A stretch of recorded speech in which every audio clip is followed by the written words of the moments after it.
Bonjour à tout le monde.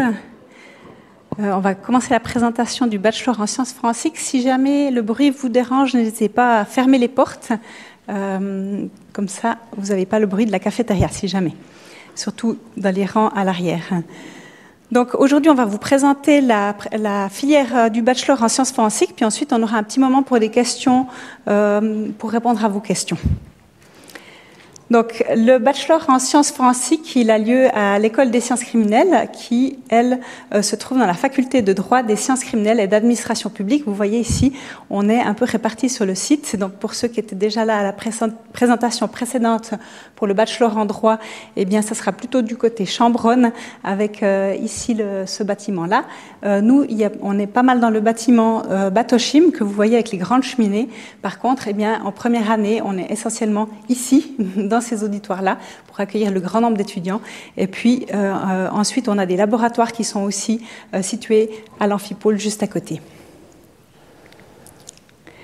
Alors, l'école des sciences criminelles, elle a une longue histoire. Au début, elle s'appelait l'Institut de police scientifique et elle a été fondée par Rodolphe Archibald Rice en 1909. C'était un chimiste qui était passionné de photographie et qui s'est très vite mis à la photographie judiciaire. Et vous le voyez ici, un petit peu à l'ancienne, c'était dans les anciens bâtiments au centre de la ville, au château, avec des étudiants et des visiteurs qui montrent ici sur un microscope un billet de banque, peut-être un faux billet de banque. Donc, l'école des sciences criminelles en chiffres, on a cette année 264 personnes en première année, vous verrez l'évolution, on est assez stable ces dernières années. Et puis, en deuxième et troisième année, ça oscille un petit peu d'une année à l'autre, ça dépend des taux de réussite. Donc, on a 61 personnes en deuxième année et 91 personnes en troisième année. Et puis, ensuite, on a plusieurs options master dont on va brièvement vous présenter les possibilités, mais il y a des présentations qui se font en général dans le courant du bachelor, vers la fin du bachelor. On a 294 personnes, mais c'est sur les 2 années. Et puis, vous voyez ici qu'on a 3 masters différents. Et puis, on a aussi des doctorants ici en sciences forensiques et criminologie. On a pas mal de doctorants qui peuvent être aussi à distance ou qui sont des assistants qui encadrent ensuite les enseignements. On a 18 professeurs à l'école des sciences criminelles, pas tous à 100%, mais ça vous donne une idée un petit peu du nombre de personnes qui va donner des cours. On a pas mal de chargés de cours aussi qui vont donner des cours spécifiques. Et puis des assistants diplômés, justement, qui sont souvent des doctorants et qui vont encadrer, en fait, les travaux pratiques. Donc ici, vous avez l'évolution de l'école en chiffres. Pour vous donner une petite idée, on voit qu'on a eu de belles augmentations, mais depuis 2000 environ, on a quelque chose qui se stabilise avec quelques étudiants en plus ou en moins d'une année à l'autre. Le chiffre qui vous intéresse, c'est le bachelor, parce que c'est là que vous allez arriver. Donc on a effectivement des volets en ce moment de 270, 280, et puis un petit peu moins, il y a quelques abondants en cours d'année, et donc un petit peu moins aux examens en fin de première année, enfin, aux deux sessions d'examen de première année. Alors, les activités de l'école, il faut savoir effectivement qu'on va vous parler aujourd'hui de l'enseignement universitaire. On a un bachelor qu'on va vous présenter aujourd'hui et puis on va voir brièvement les 3 masters qui s'ouvrent à ces études par la suite. Et puis, on a 2 doctorats également, une voie possible. Alors là, c'est sur dossier, bien sûr, il n'y a pas tout le monde qui va continuer dans cette voie-là. Alors, ce qui est intéressant, c'est que l'enseignement est alimenté notamment par la recherche, qui est effectuée principalement par les doctorants et le corps enseignant, avec ici 14 doctorants qui contribuent, avec les professeurs aussi, à un certain nombre de publications par année qui vont être utilisées pour faire évoluer l'enseignement aussi. Vous verrez que ça évolue vite. On a aussi la chance d'avoir une section qui fait des expertises et des mandats. Ça peut être plus ou moins ponctuel, mais on a environ 400 mandats divers par année dans plusieurs domaines, avec un laboratoire qui est accrédité pour certains domaines en particulier, par exemple l'analyse des stupéfiants ou des documents, par exemple. Et ça va aussi alimenter l'enseignement. Donc, on a un enseignement qui est quand même riche en exemples pratiques et qui s'inspire énormément de la pratique et de l'évolution de celle-ci. Et puis bien sûr, comme le monde extérieur et les cas évoluent, on va aussi proposer des formations continues. Typiquement, mais je vous en parlerai tout à l'heure, quand moi j'ai fait mes études, parce que j'ai fait mon bachelor il y a plus d'une vingtaine d'années ici, eh bien on n'avait pas encore du tout de traces numériques. Aujourd'hui, c'est une grande partie de notre programme. Et puis effectivement, on va proposer des formations continues pour que les personnes qui ont terminé il y a plusieurs années puissent se mettre à jour avec leurs connaissances. Donc ici, petite clarification de l'école. Donc on propose une approche transdisciplinaire qui est centrée sur la trace et l'étude du crime. Et aujourd'hui, je vous parle principalement de la trace et de la science forensique. C'est ce qu'on appelle parfois aussi la criminalistique, qui est plus basée sur les sciences exactes avec la physique, la chimie, la biologie, les mathématiques et l'informatique. Vous verrez que c'est une grosse partie du programme, notamment de première année. Mais on va aussi avoir pas mal d'échanges avec la criminologie qui va s'intéresser plus précisément au crime. Donc on a aussi des cours de criminologie et puis il y a la possibilité de se spécialiser en criminologie ensuite au niveau master. La criminologie est plus basée sur les sciences humaines et sociales avec des fondements en sociologie, psychologie et droit notamment.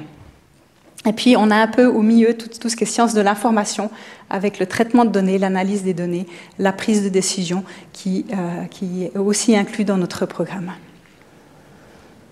Alors l'approche disciplinaire, elle est ancrée dans son histoire, comme je vous parlais de Rice qui a fondé l'Institut de police scientifique en 1909. Il venait de la chimie à l'origine. À l'époque, la photographie était essentiellement chimique plutôt que numérique, ce qui n'est plus le cas aujourd'hui. Et donc il s'était mis à la photographie judiciaire et il a aussi ensuite suivi la police pour faire des enquêtes sur les lieux. Et il a beaucoup alimenté et l'enseignement et la recherche de cette expertise-là. Et puis s'est intéressé aussi à la sociologie criminelle. On ne faisait pas forcément autant la différence entre criminologie et sciences forensiques à l'époque, donc il a fait un peu des deux. Et puis à l'organisation policière et l'action de sécurité pour finalement s'engager en fait dans les guerres du début du siècle passé, notamment sur tout ce qui est crimes de guerre. Donc ici, on va voir, c'est bon, mon écran il fait des siennes, mais je crois qu'ici ça passe bien, ouais, c'est bien.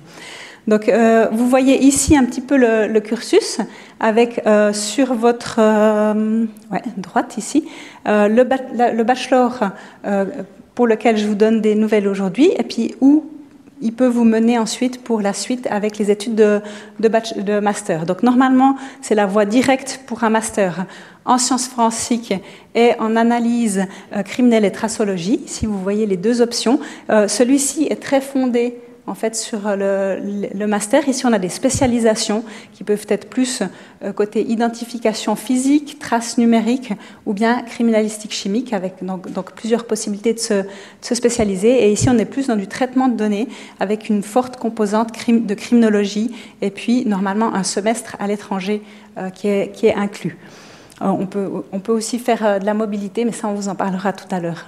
Et puis ici, on a d'autres masters qui peuvent s'offrir à vous, notamment le master en criminologie. Mais par contre, la voie n'est pas forcément aussi directe. Donc normalement, pour l'instant, l'accès est garanti, mais ça peut changer dans les 3-4 ans à venir. Donc voilà, ça c'est la voie directe. Normalement, c'est plutôt ici.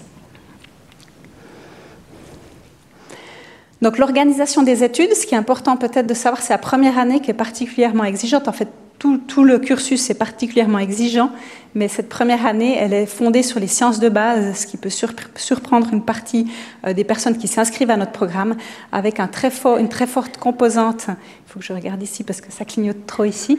En mathématiques, tout ce qui est informatique ici également, 3 cours, 2 cours de physique, et vous voyez 3 cours de chimie, dont des travaux pratiques. Donc effectivement, typiquement, on a des conditions de réussite qui sont expliquées sur notre site, et puis dans la première année, on ne peut pas la passer si on rate les 2 cours de mathématiques, par exemple. Donc ça, c'est une forte composante de notre cursus, c'est très important pour la suite les années suivantes. On a quand même un petit module sciences criminelles en première année qui intéresse beaucoup les étudiants avec 2 cours de sciences forensiques générales, un cours en criminologie et un cours d'introduction au droit ici qui va faire 14 crédits. Donc une fois qu'on a passé cette première année qui représente 60 crédits du cursus, eh bien on va passer à la seconde partie qui représente 120 crédits ECTS. Je ne vais pas revenir sur le programme exact, mais je vais vous montrer un petit peu ce qu'on fait dans la seconde partie. Donc l'enseignement en bachelor, la première année, on est dans des salles un petit peu plus petites que celle-ci, mais on divise cette salle en deux, et puis on va avoir en fait une salle quand même bien remplie, avec des interactions qui sont possibles avec les enseignants, mais très peu d'interactivité finalement pendant les cours. Par contre, dès la seconde partie, on va passer à des travaux pratiques, de l'apprentissage en petits groupes, et puis des résolutions de cas. On va simuler des cas, et puis on va travailler sur ces cas en laboratoire selon les différentes parties. Donc vous voyez ici justement une image, pardon, j'ai pressé 2 fois. Ici, une image où on voit des étudiants dans un des laboratoires dans lesquels on va travailler dès la 2e année. Alors la seconde partie, elle est très axée sur les domaines de la science forensique. Il y a encore 2-3 modules de l'EPFL avec des cours de chimie, de biologie, de physique. Il y a aussi d'autres cours qui vont être empruntés à la médecine légale ou l'enquête judiciaire. Mais on va avoir une grosse partie finalement sur les traces, sur les domaines de la science forensique, avec tout un tas de types de traces. Je vais revenir sur certains de ces domaines dans la présentation. Donc, dans les thématiques, on a bien sûr tout ce qui est fixation de l'état des lieux, photographie. Donc, on a des cours un peu transversaux où tous les types de traces vont être pris. Ici, vous voyez justement une simulation de cas avec un mannequin. En général, on va utiliser des mannequins pour cela. Puis, on a des petits appartements dans lesquels on peut simuler ces scènes de crime. Ensuite, on a des enseignements qui sont plus focalisés sur certains types de traces, comme les traces papillaires. Ici, vous voyez, on va faire la détection, mais ensuite, on va faire aussi tout ce qui est comparaison et puis évaluation pour déterminer si une trace et une empreinte proviennent de la même source, de la même personne. On va avoir le même type d'enseignement aussi avec les traces de semelles, avec la détection sur les lieux. Ici, vous voyez plusieurs types de détection sur des sols plats, ici, avec différentes lumières aussi dans la terre. Et puis, on va aussi avoir, bien sûr, ensuite la comparaison des traces comme pour les traces papillaires. Ensuite, on a la partie ADN. On va faire un petit peu moins de pratique en bachelor, mais ça vient ensuite en master. Ici, c'est plus de la détection, et puis on apprend un petit peu les bases théoriques de ce qu'est un profil ADN que vous voyez ici, notamment. Les armes à feu également, on va pouvoir en bachelor déjà un petit peu travailler sur les armes à feu de manière plus générale, notamment la sécurisation et puis ensuite des comparaisons plus globales. Et puis c'est en master qu'on va approfondir ce type de sujet. Dans les stupéfiants également, on va faire une première approche en bachelor et puis on va faire une analyse plus poussée en général en master. Donc tous les sujets sont en général proposés en bachelor pour une première approche et puis en master pour une spécialisation un peu dans ces domaines-là. Ici, on voit les microtraces. Typiquement, dans les accidents de la route, on va avoir des transferts de fibres. On voit ici une fibre. Ici, c'est la photo de loin. Et puis ici, c'est agrandi. Ou du verre, par exemple, un phare cassé qui peut se retrouver. Ou des traces de pneus également qu'on pourrait étudier. Et ça va se faire notamment aussi avec des cours de microscopie pour apprendre à observer les traces. Dans le domaine des documents également, avec des faux documents, on va regarder s'il y a des ajouts, si tout a été écrit avec la même encre, s'il y a eu des modifications, des effacements sur les documents. Les incendies, ici, on va essayer de retrouver des traces sur les lieux et puis également déterminer la cause de l'incendie. C'est un domaine qui est intéressant parce qu'il va se faire de plus en plus aussi au niveau numérique, puisqu'en général, quand quelque chose brûle, ça va être relativement visible et on va avoir énormément de traces numériques, notamment des images à disposition. Et puis ici, effectivement, les traces numériques qui ont pris une certaine ampleur. Alors, je ne montre qu'une seule diapositive, mais il y a tout un tas de types de traces numériques différents. Je vous parlais des images. Il peut y avoir tout ce qui est téléphonie mobile et autres éléments. On voit ici un collègue qui travaille justement sur un téléphone mobile. Et puis ici, justement, une cage de Faraday pour pouvoir travailler sur ces téléphones mobiles ou ordinateurs sans qu'ils se connectent en fait à l'extérieur une fois qu'on les a récupérer. Ensuite, on a bien sûr, je vous parlais de traitement de données avant, donc on a aussi des thématiques où on va traiter les données. Ici, vous voyez un schéma relationnel où on va mettre toutes les informations qu'on a à disposition, par exemple traces d'ADN, et puis ici un témoignage, etc.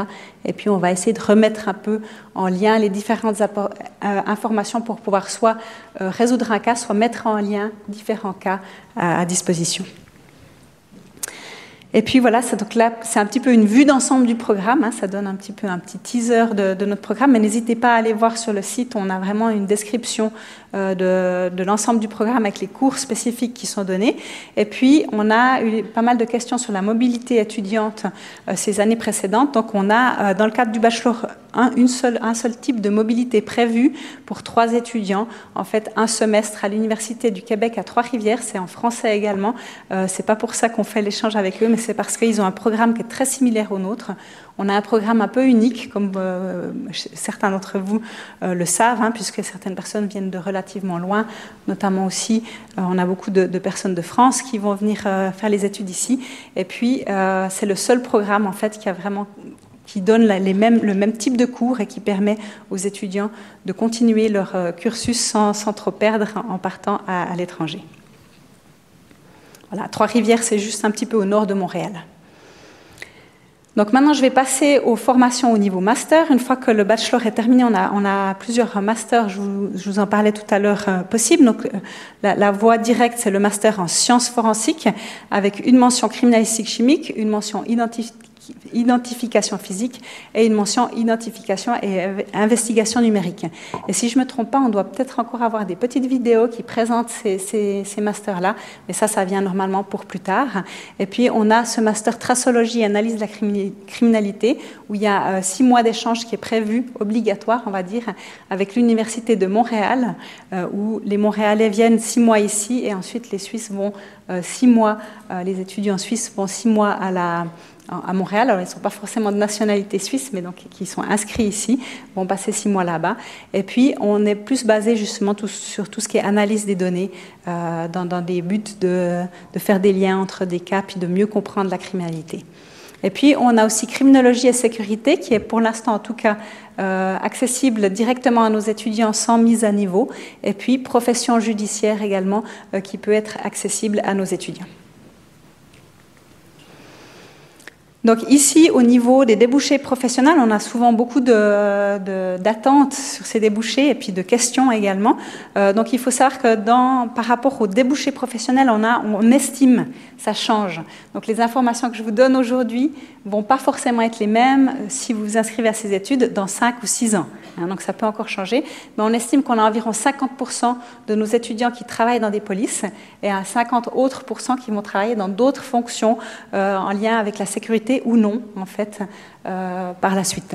Et donc, on voit ici, on a pas mal de personnes qui vont travailler effectivement sur la scène de crime et dans les laboratoires forensiques, en Suisse et ailleurs en Europe également. Ce n'est pas un débouché direct, par contre, on y reviendra. Et puis, beaucoup de débouchés maintenant au niveau de l'analyse de la criminalité, donc le renseignement, l'expertise, le conseil, et également les traces numériques qui vont venir de plus en plus. Et puis, ici également, au niveau de la criminologie, quelques débouchés, mais là, on va être côte à côte avec les personnes qui ont fait le master en criminologie, bien sûr. Donc, vous voyez, ici, je vais vous mettre, alors c'est écrit en relativement petit, mais je vais revenir sur ces aspects-là. Donc, on a les débouchés police ici, avec pas mal de personnes. Donc, il date un petit peu, ce schéma, mais il est encore relativement juste. On a ici tout ce qui est services forensiques. En Suisse, on a des services forensiques qui vont engager soit des policiers qui se sont formés à la science forensique, soit des personnes qui ont fait notre cursus. Ça s'appelle criminal technique en suisse allemand. Et puis, après, on a tout un tas d'autres débouchés, justement, de le renseignement ou l'enquête, la coordination d'enquête, qui sont très proches. Les traces numériques, ici, c'est relativement petit, mais c'est là que ça grandit le plus. Parce qu'ici, on va plus avoir des personnes qui changent de secteur et qui vont libérer des places. On n'a pas vraiment de nouvelles places ici à disposition, tandis que dans le domaine numérique, on a énormément de places qui se créent et qui s'ouvrent à nos diplômés. Ensuite, on a bien sûr des managers, des chefs de police. Alors ça, c'est pas directement quand on sort des études, mais des personnes qui ont eu ce type de job ici ou là vont ensuite parfois devenir chefs de police. Et vous connaissez probablement Monica Bofanti ou Sami Avzi, pour ceux qui ont suivi un peu les nouvelles. Alors vous venez un petit peu plus loin normalement, mais il y a plusieurs personnes effectivement qui sont connues et qui sont dans ce type, qui ont fait notre cursus avant. Et puis voilà d'autres plus légers comme la biométrie ou les documents au niveau de la Confédération suisse, dans la police fédérale. Et puis un petit peu certains qui se spécialisent en laboratoire aussi à l'étranger, notamment on a des postes qui sont spécifiquement liés au laboratoire. Donc voilà pour les débouchés police. N'hésitez pas à poser encore des questions, j'y réponds volontiers si c'est faisable. Et puis, ce qu'il faut savoir, c'est que l'évolution est très rapide. Donc, je vous disais, ces débouchés, ils vont évoluer. Donc, typiquement, hors police, je peux peut-être y revenir avant de venir sur ces schémas. Hors police, on va avoir des personnes qui vont travailler dans le domaine des statistiques, dans le domaine de la chimie, la pharmaceutique, dans le domaine des assurances, dans le domaine de la sécurité privée au niveau numérique notamment. Il y a eu beaucoup de postes au niveau numérique dans la sécurité plutôt privée que publique. Et puis, donc, c'est difficile de dire parce que souvent, il y a des nouveaux postes qui se créent chaque année. Et donc, il y a un réseau, en tout cas, d'alumni qui va s'entraider à trouver aussi des postes à ce niveau-là. On voit qu'on a une énorme évolution. Donc, 1900, c'était un peu le début de la police scientifique comme on la connaît aujourd'hui. Bien sûr, elle existe depuis beaucoup plus longtemps, avec le début des traces, des empreintes digitales, des traces papillaires. Et là, l'évolution, c'était quasiment une vie avant qu'on trouve quelque chose de mieux, en quelque sorte, avec l'ADN en 1985. Et là, on a une génération, une carrière de professeurs à disposition. Et puis ensuite, on a la téléphonie qui est arrivée vers les années 2000. Et là, tout s'est accéléré très vite. Et aujourd'hui, on est vraiment au big data, au numérique qui va prendre une ampleur énorme dans les enquêtes, notamment dans la sécurité. Typiquement, si vous avez un homicide, eh bien, la victime et l'auteur de l'homicide vont tous les deux avoir un téléphone portable, ils vont avoir un ordinateur. Et donc, il va y avoir énormément de données numériques, y compris dans les crimes qui ne sont pas liés au numérique. Alors qu'au début, finalement, c'était les arnaques sur Internet, essentiellement le numérique, alors qu'aujourd'hui, c'est finalement dans tout type de crime. Donc voilà les débouchés dont je vous parle. Comme je vous disais, maintenant, on a beaucoup de débouchés au niveau numérique, mais ça évolue et c'est difficile de vous dire maintenant ce qu'il y aura plus tard, en quelque sorte. Donc, je vais répondre à quelques questions récurrentes qui sont toujours posées ou qui ont été régulièrement posées. Donc, est-ce que la science forensique ressemble beaucoup à ce qui se passe dans les films? Alors, oui et non.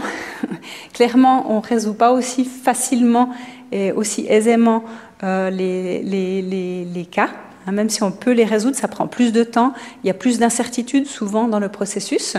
Donc clairement, je pense que si vous aimez beaucoup les séries, il ne faut pas se cacher qu'il va falloir beaucoup travailler pour faire ces études. Donc c'est très exigeant à ce niveau-là. Mais je pense que le début, surtout la première année, ne ressemble pas du tout à ce que vous voyez dans les films. En général, quand on fait les études, petit à petit, on voit les différences à ce niveau-là. Alors, est-ce que les études en sciences forensiques sont difficiles? C'est oui et non. Notre programme de première année, typiquement les maths, la chimie, la physique, ce sont des professeurs ou des chargés de cours de l'EPFL qui vont vous les donner et qui vont souvent donner les mêmes cours à des étudiants de l'EPFL. Donc ici, maintenant, on n'est plus dans les mêmes auditoires. Quand moi, je faisais ces études, on était dans les mêmes auditoires, on suivait les mêmes cours, tout simplement parce qu'on n'a plus d'auditoires assez grands pour accueillir tout le monde. Mais l'idée, c'est d'avoir une exigence à peu près niveau EPFL pour ces branches-là. L'informatique est donnée par des chargés de cours plutôt de l'université, mais on a aussi un niveau relativement élevé. Donc je dirais que oui, c'est souvent un grand choc, le passage lycée, gymnase à la première année d'université. Eh bien, on est dans des grands auditoires comme ça, et puis il faut travailler au fur et à mesure parce qu'on n'a qu'un examen souvent à la fin de l'année. Parfois, pour certaines branches, on a un petit test au milieu d'année, mais ce n'est pas le cas pour toutes les branches. Combien d'heures faut-il compter par semaine? Alors nous, on considère qu'un crédit ECTS, c'est environ 30 heures de travail sur tout le semestre. Et donc vous voyez que le programme de première année, c'est entre 25 et 30 heures. C'est au niveau de l'université qu'on considère cela. Et donc 60 crédits, je vous laisse faire le calcul du nombre d'heures qu'il faut investir pour ce type de programme. Une personne qui aura plus de facilité passera peut-être un peu moins de temps, et une personne qui aura moins de facilité, qui devra peut-être rattraper un petit peu certaines branches, devra peut-être y passer plus de temps. Donc c'est une moyenne que l'on considère. Si on a des difficultés en mathématiques et physique, cela pose-t-il un problème? Je sais qu'il y a beaucoup de gens qui n'ont pas forcément pris maths renforcées. Je ne sais pas si c'est le même système que dans le canton de Vaud. Typiquement, ça, il faut rattraper en général, effectivement. C'est faisable. Il y a certaines personnes qui l'ont fait, mais c'est quand même une grosse difficulté de la première année, c'est de se mettre à jour sur ce type de branches, si c'est des branches que vous n'avez pas forcément renforcées dans votre cursus précédent. La question typique, est-ce qu'on peut devenir profiler? Donc là, c'est les personnes qui sont plus intéressées au côté sciences humaines, psychologie notamment. Et puis, la réponse est plutôt non. On n'a pas vraiment de profiler en Suisse. Et puis, le cursus en criminologie ne permet pas de devenir profiler. On va faire du profilage, mais pas humain en général. On va plutôt se focaliser sur la trace. Et la trace permet de faire des profils qui vont être liés, qui vont pouvoir nous dire tout un tas de choses sur la criminalité. On va notamment faire du profilage aussi spatio-temporel, faire des liens en fait spatio-temporels, mais au niveau psychologique, on déconseille à ce niveau-là ce type de carrière, en tout cas à l'Université de Lausanne.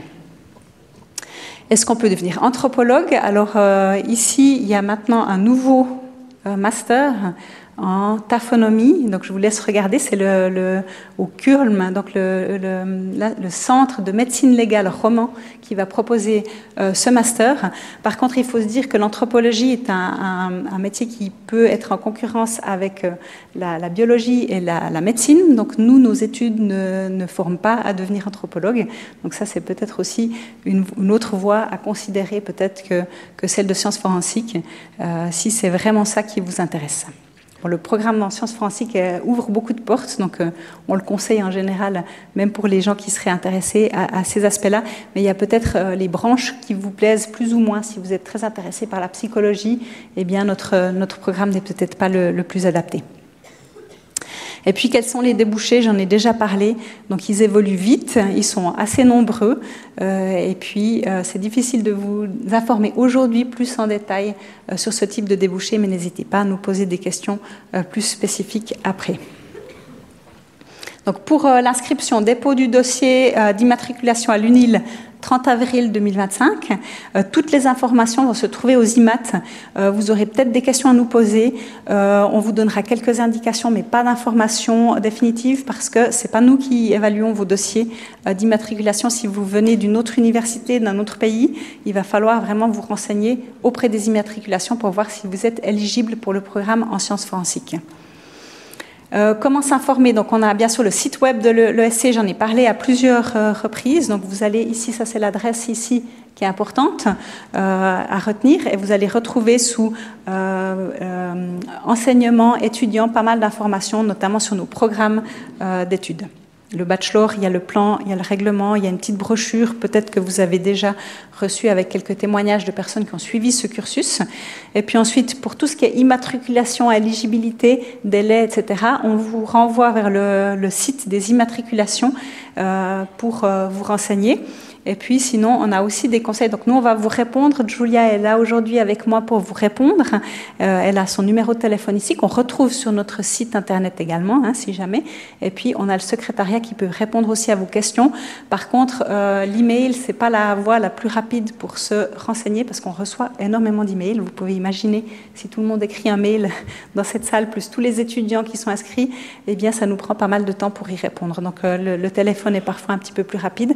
Souvent, on retrouve de toute façon les informations ici et parfois on va vous renvoyer sur les sites pour aller rechercher l'information spécifique à vos conditions. Voilà, merci pour votre attention et puis on va passer à la séance de questions. Donc est-ce qu'il y a des questions? Merci.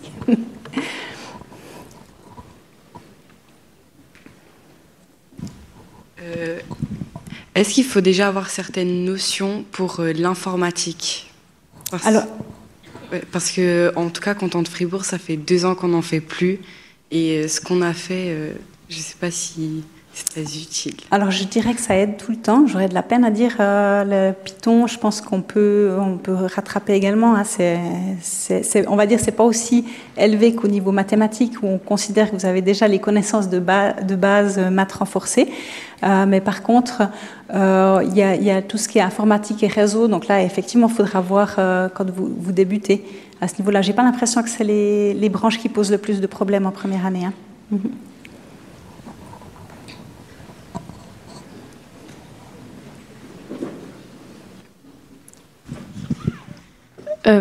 Par rapport à la sélection des élèves qui passent en 2e année, ça se passe comment? Alors, nous, on n'a pas de sélection à proprement parler, on a des exigences qu'on aimerait atteindre. Et donc, c'est pour ça que vous avez vu, il y a 61 personnes en deuxième et 91 ou 90 en troisième, c'est parce qu'on n'a pas un seuil, comme c'était le cas, par exemple, je crois, en médecine, où ils ont un petit peu toujours le même nombre de personnes qui passent parce qu'ils connaissent leur taux de réussite. Nous, on fixe des exigences, puis ensuite, les personnes qui passent, elles passent. Et puis, les personnes qui ne répondent pas aux exigences, elles ne passent pas et elles peuvent redoubler ensuite l'année. Donc, les personnes qui ratent 1 ou 2 examens peuvent se réinscrire pour la session en août. Donc, il y a une session en janvier, une session en juin. Après, il y a une session de rattrapage en août. On a toujours quelques personnes qui s'inscrivent et puis d'autres vont redoubler la première année. Et on a quand même pas mal de redoublants chaque année qui vont retenter. Et je pense qu'on a au moins 50% de nos étudiants qui vont réussir à la seconde tentative, à la deuxième année. Donc, le programme est assez exigeant, mais il n'y a pas de seuil fixé de nombre.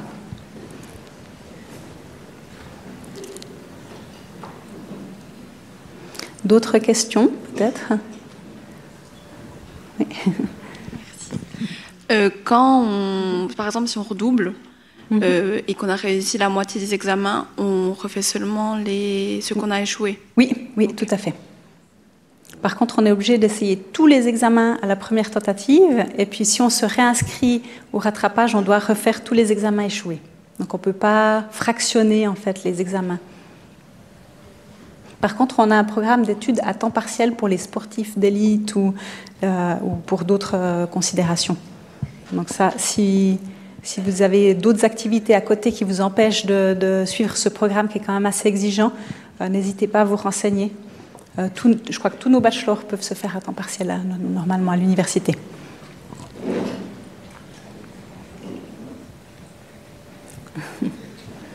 D'autres questions? Je regarde, mais je ne vois pas.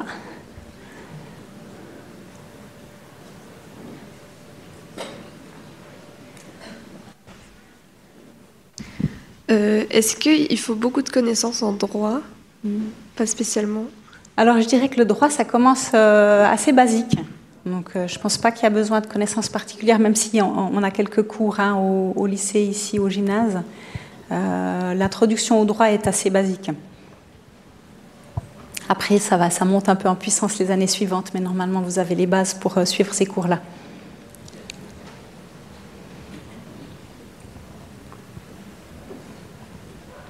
Donc peut-être aussi pour les personnes qui ne sont pas de langue maternelle francophone, la première année, il y a typiquement ce petit module de sciences criminelles qui est un petit peu plus exigeant sur le français avec du vocabulaire spécifique en droit, comme vous me posiez. Et donc là, ça vaut la peine de se mettre assez vite au français pour ce module-là qui peut poser un peu plus de soucis. Le module sciences de base, en général, n'est pas celui qui pose le plus de problèmes en termes de langue, de connaissances linguistiques. Bonjour, juste nous rappeler les conditions d'admission pour un lycéen français. Alors, Julia, donc effectivement, on va vous renvoyer aux immatriculations, mais on a 2-3 informations. Donc, je te passe le micro. Oui, bonjour. Alors, comme disait la professeure Weyermann, les conditions d'admissibilité d'immatriculation sont établies par le service des immatriculations. Donc c'est pour ça que j'ai une liste qui est assez longue et rébarbative. Donc je vous conseille d'aller directement la consulter sur le site. Et c'est valable pour tous les étudiants qui n'auraient pas un diplôme de secondaire suisse. Pour tous les pays, il est indiqué quel est le papier qui est demandé et la moyenne qu'il faut obtenir. En fait. Donc, par exemple, c'est par exemple baccalauréat du lycée général avec les spécialités mathématiques en première et terminale et sciences de la vie et de la terre ou physique-chimie en première et terminale, obtenu à partir de 2021 avec une moyenne de 12 sur 20. Mais ça, c'est que un parmi la liste. Merci. Et donc, deuxième question, est-ce que une fois que l'étudiant a eu son bachelor ou master, ce diplôme, il est reconnu, par exemple, dans d'autres pays pour passer des concours Alors, non, on ne se prononce pas sur la reconnaissance dans un autre pays. C'est-à-dire qu'on a des bons rapports avec la France. Mais... Ouais, ça, c'est la question sur les débouchés, y compris au niveau police. Hein. Ça ne garantit pas une place dans une police ou dans un laboratoire ou dans un concours. Par contre, on a pas mal d'anciens diplômés, parfois qui sont français, parfois qui sont d'autres nationalités, qui vont travailler en France et dans d'autres pays, dans différentes fonctions. Mais c'est un peu au cas par cas, donc il n'y a pas de règle générale de reconnaissance du cursus. Donc c'est pas une formation professionnalisante, ni en Suisse, ni en France ou ailleurs.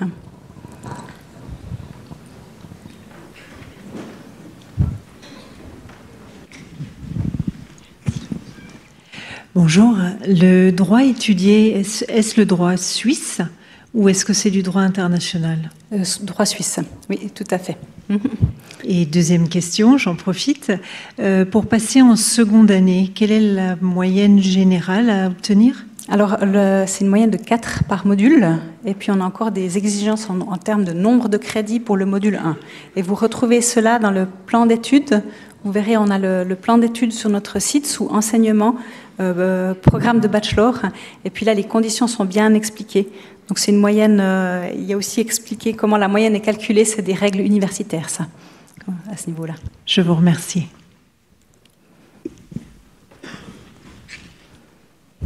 Donc 4 sur 6, hein, mais je crois que c'est pas la même chose dans tous les pays. Bonjour. Bonjour. Je voulais savoir si c'était possible, ou comment c'est possible d'intégrer l'école sciences forts scéniques, mais à partir du master, c'est-à-dire est-ce qu'on peut rentrer avec une licence française? Alors, et du coup, qu'est-ce qu'il faudrait comme oui et non, niveau? Ça change. Donc ça, c'est de nouveau, typiquement, si des personnes n'ont pas encore fait le bachelor dans 3 ans, c'est peut-être d'autres admissions. C'est sur dossier pour l'instant. Si je ne me trompe pas, je crois qu'il y a un bachelor en chimie ou en biologie, ça dépend un petit peu. Pour ce qui concerne les admissions en master, si vous allez sur le site de l'école, vous avez dans le règlement les critères d'admission.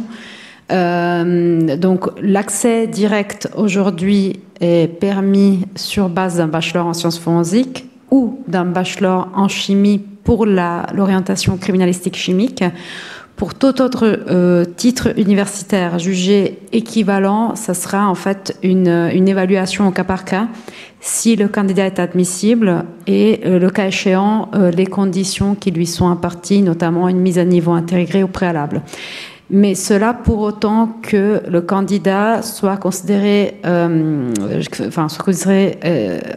admissible formellement de la part des immatriculations. Donc si vous voulez, on en revient à la même question qu'avant. Ça, c'est les immatriculations qui se prononcent sur la validité d'un bachelor, d'un titre étranger. Et donc s'il est valide, s'il est équivalent en autre, et donc si le candidat est formellement admissible. Donc nous, on ne se prononce pas sur ça. Voilà. Et j'imagine que ça peut varier en fonction des années? Oui, on ne peut pas aujourd'hui se prononcer sur ce que ça sera en 2025 ou dans 3 ans, 4 ans, quoi. Voilà. Merci. Typiquement, si vous n'avez pas un bachelor en sciences forensiques de l'école des sciences criminelles, vous aurez quasiment toujours une mise à niveau intégrée. Alors si c'est un bachelor en sciences forensiques d'un autre pays, celle-ci peut être un petit peu plus réduite, ou en chimie justement, mais il y aura des cours à faire dans les 2 ans en question qui doivent être réussis. Et puis ensuite, pour toutes les admissions sur dossier, souvent c'est une mise à niveau préalable, donc c'est 1 année de plus pour faire le bachelor. Et ça, c'est des choses qui ont été mises en place assez récemment. Donc les choses changent également. Donc si c'est une personne qui va faire maintenant ses études, on ne peut pas garantir que ce soit encore les conditions dans 3 ans, malheureusement.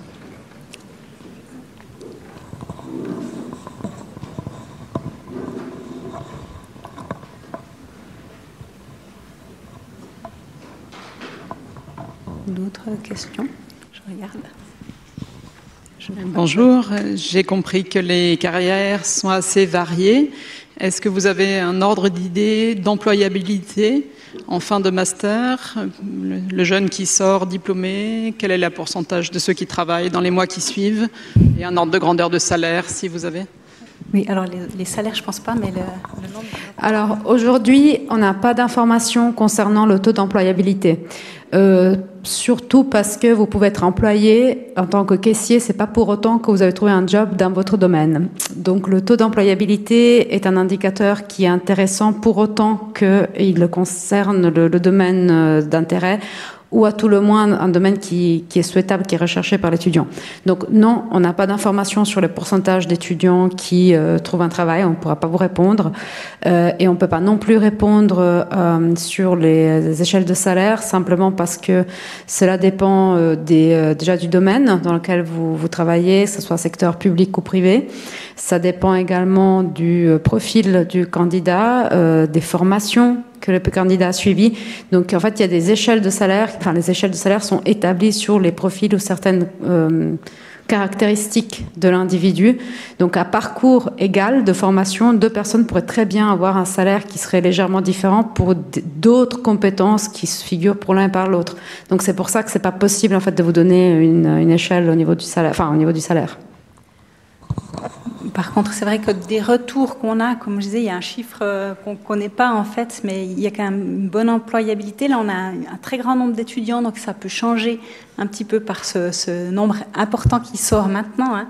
Les 90, c'est la première volée à 90, elle finit maintenant. Donc ça pourrait rechanger un petit peu le marché. Mais on a pas mal d'employabilité dans tous les métiers un petit peu transdisciplinaires pour la résolution de problèmes un peu plus complexes qui nécessitent des connaissances analytiques, numériques, analyse des données. Donc ça, c'est quand même quelque chose qu'on voit chez les personnes qui nous donnent des retours avec des jobs quand même très intéressants, qu'ils ont parfois été choisis grâce à ce programme très varié en fait dans leur job. Mais c'est parfois des nouveaux jobs qu'on ne connaissait pas au moment où eux étaient aux études. Encore. Ah, il y a encore une personne ici. Je crois qu'on a encore 3-4 minutes.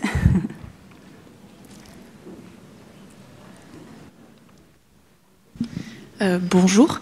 Est-ce qu'il y a la mise en place de niveaux, justement pour la mise à niveau en maths ou en physique pour les personnes qui n'ont pas choisi du coup cette spécialité ? Non, il n'y a pas. Mais par contre, on a une association des étudiants. Il y avait un stand pour ceux qui ont eu l'occasion d'aller. Et on va vous la présenter dès le début en fait, des études. On vous conseille vivement de vous y inscrire en général.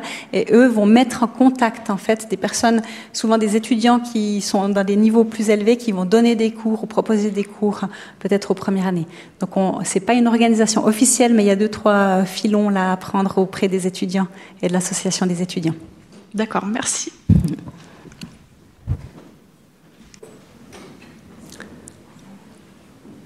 Encore d'autres questions